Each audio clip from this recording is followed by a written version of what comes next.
30 का 1 देखिए, हमें इसे सिद्ध करना है कि इसके बराबर में 0 होगा। चलिए तो एक काम करते हैं, यहाँ पर मैं चूंकि मैं क्रॉस प्रोडक्ट यहाँ पे निकाला और जोड़ा हूं तो ये 0 वेक्टर के बराबर दिखाना चाहिए, ठीक है।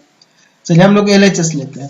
LHS में क्या है, vector A plus 3 vector B cross vector A plus vector B plus 3 vector A minus 5 vector B cross में vector A minus vector B। चलिए अब यहाँ पे सॉल्व करते हैं।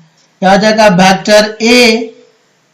वेक्टर A क्रॉस में वेक्टर A, ठीक है, कोई दिक्कत नहीं है। चलिए और फिर क्या होगा, इसमें से करेंगे तो प्लस में vector A cross vector B plus इसमें से करेंगे तो 3 vector B cross vector A, फिर आप इसमें से करोगे तो आपका आ जाएगा प्लस में 3 vector B cross vector B।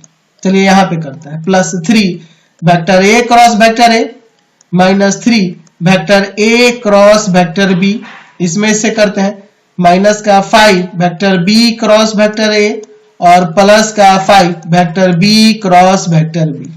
चलिए दो समान सदिश है, उनका क्रॉस प्रोडक्ट 0 हो जाएगा, 0 हो जाएगा ना, क्रॉस प्रोडक्ट आपका 0 हो जाएगा। चलिए यहाँ वेक्टर A क्रॉस B है और कहीं पे है A क्रॉस B, ये रहा, तो इन दोनों को सिंपलीफाई कर देते हैं, माइनस का 2 vector A cross vector B हो जाएगा, 0 वेक्टर के रूप में दिखा देते हैं।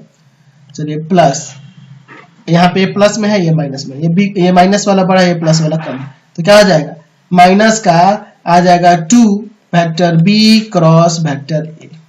चलिए यहाँ पे देखो 3 इंटू 0 वेक्टर, 3 इंटू 0 वेक्टर, आगे देखो यहाँ पे प्लस 5 इंटू में 0 वेक्टर, समान सदिश है इसलिए।